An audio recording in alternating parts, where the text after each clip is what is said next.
Well, hi everybody. Didn't get to be with you for Good Friday, and I really wanted to teach you about communion. So my grandchildren were willing to be the class, and I'm going to teach you about communion, okay? So just pretend that you're part of the class. Okay, the first question, class, that I'm going to ask is, what did Jesus tell us? Ace, what did Jesus tell us? Tell us, I don't know. Okay, Nia, what did Jesus tell us? He told us to sometimes let people go before us. Let people go before us. Good. Anybody else? What did Jesus tell us? Lexi? If you asked when we were washing our feet, Lacey didn't want to pray and she wanted to wash Grammy's feet. But I said she could wash Grammy's feet and the question was, what did Jesus tell us? Jesus told us, let people go before you. Let people go before you. Do you remember what Jesus was, okay, what did Jesus tell us, Oliver? I don't know what question it The is. question is what does Jesus tell us? What does Jesus tell us? Yes. What does he tell us? I don't know what he told us. Well, the thing about Jesus was he was always about loving other people, right? Loving people. What was one of the greatest commandments that Jesus gave us, that God gave us? Do you remember the commandments? Do you remember the greatest commandment? What? Is it obey your mom and dad?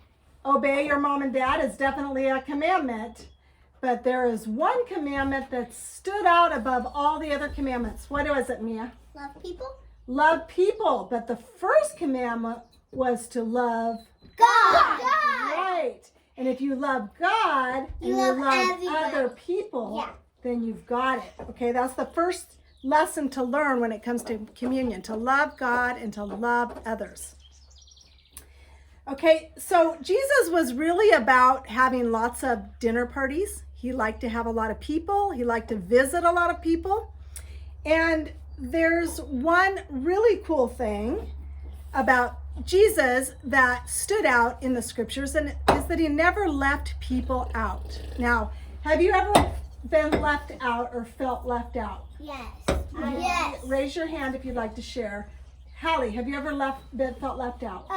Yes. And how did that feel? It felt kind of sad. Kind of sad. Nobody Yeah? cared. Mia, have you felt left out? Yeah. How did that feel? When people leave you out? Kind of mean. Kind of mean and sad. What about you, Oliver? Have you felt left out before? Uh-huh. How did it make you feel? It made me sad. It made you sad. When I was in high school, put your hands down now, you'll get to answer in a few minutes, but when I was in high school, I moved from a little tiny town where I had lots of friends that I grew up in to a huge town where there were actually over 3,000 kids in my high school. And I can remember feeling very lonely and feeling very left out because most of those kids have already made all their friends. And I was kind of the new kid, and I remember that feeling of feeling left out. And it still happens today. I still get my feelings hurt sometimes when I feel left out, and I'm sure you do too. I have one. In a minute, you'll get to answer another one, okay? No. Here's the thing. Left out. Okay, in a minute. Jesus never made people feel left out. In fact, 2,000 years ago, Do you know that? do you know that sometimes women felt left out? You're keeping my. A lot of times, Aston and Oliver, a lot of times women felt left out back then. Men were had dinner parties, and sometimes they didn't invite women to their dinner parties. Do you know who else they left out? They left out sick people. Back then, they had this disease. Got left out. Yeah, sometimes Pappy gets left out too, but they had this disease called leprosy, and you would break out, your body would break out in this horrible rash. And back then, in the time that Jesus was on earth, the people thought that if you had leprosy, it meant that you must have done something really bad or really wrong. So if you were walking down the street and you saw somebody with leprosy, you would say, Stop, don't come near me, unclean. And people would not invite people with leprosy to their dinner parties. Guess who else they wouldn't invite? Who else do you think they wouldn't invite? Jesus. No, they did invite Jesus to a lot of their dinner parties, but a lot of times they didn't invite tax collectors. People who are very poor got left out. But guess what? The really cool thing about Jesus is he never left anybody out. In fact, he even welcomed children. And back then, a lot of people didn't welcome children. They were kind of seen as you stay home, you stay out of sight. But Jesus wanted to bless the children, right? Because he never left anybody out. Because children are very important. That's right. But when we were answering a question, we raise our hand, right? Jesus invited his disciples to dinner during the Passover. This was the very last night before he got crucified, before he died on the cross for our sins. He invited his 12 disciples, and guess what? He told them this. He said, when the meal was over, do you know, like when we have a family meal, what our kitchen table looks like? There's food left over.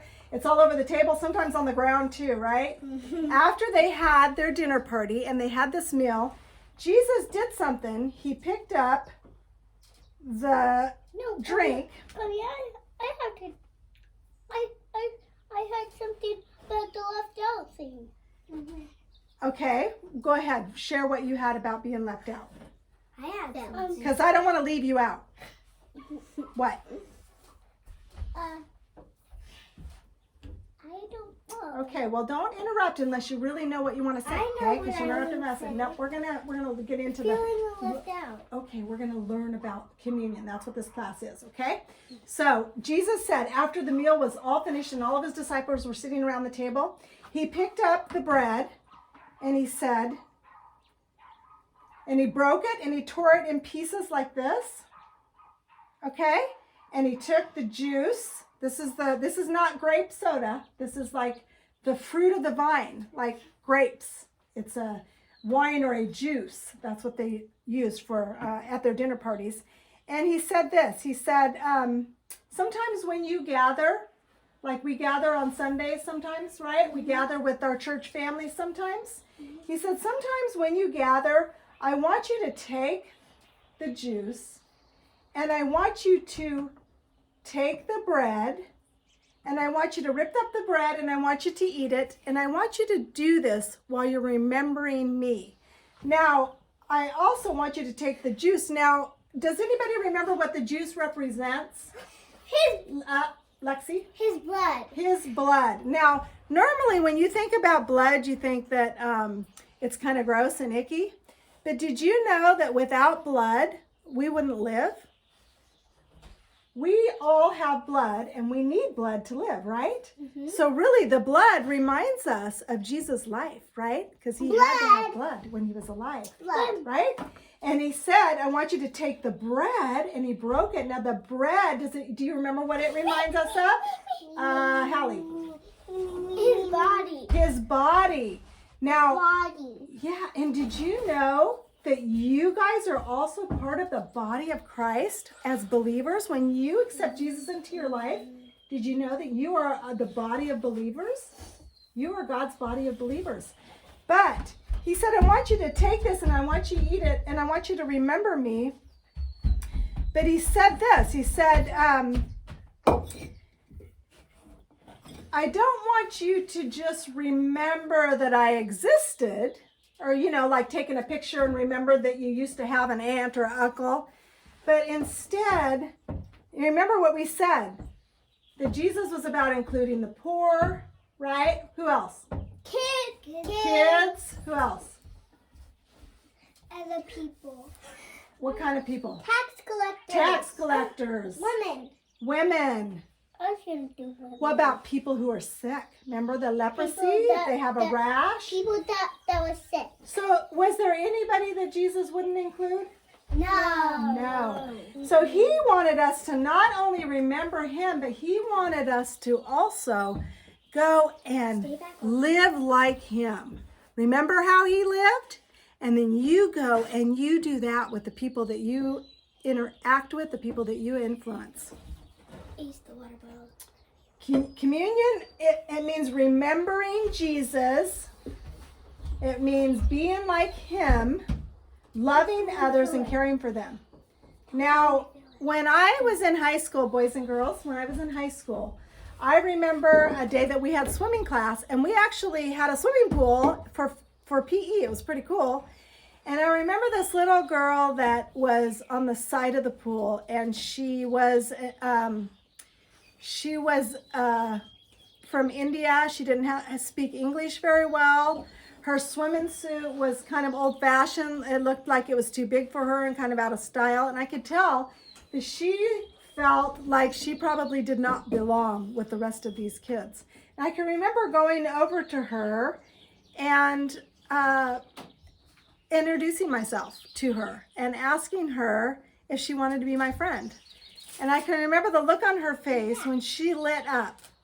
Now, boys and girls, when you get that, when you understand that, Oliver and Aston, when you understand what it's like to be friends with people who are alone, not just the popular kids, but actually reaching out to kids that are in wheelchairs, kids that can't do the same things you can do, maybe struggle in school. When you can reach out to those kids, you will understand what communion is. That it's not only remembering that Jesus' life, that he came, that he showed us how to live a life, but it's also living that kind of life for your friends and for your family and the people that you love. Does anybody have any closing comments before we go? Lexi. At the Okay, park, I'm sorry. At the park, I saw a girl, and her back it had a bump, and then her head, had to have a cone to hold her head up, because she was like this. Yeah. Did you go out and over to her and make her feel comfortable? Or was it kind of scary for you? It was a little bit scary, but Mama said to come and go have friends with her, and I was. Oh, good. See, now that's what it means to remember who Jesus was and what he did for us and what he did for others. Okay? All right. Thank you guys for helping me with my communion class. You're welcome. And I hope you guys will take that extra step and try to make friends with people that you see like that at the park that may feel left out. Bye. Bye. We'll see you soon.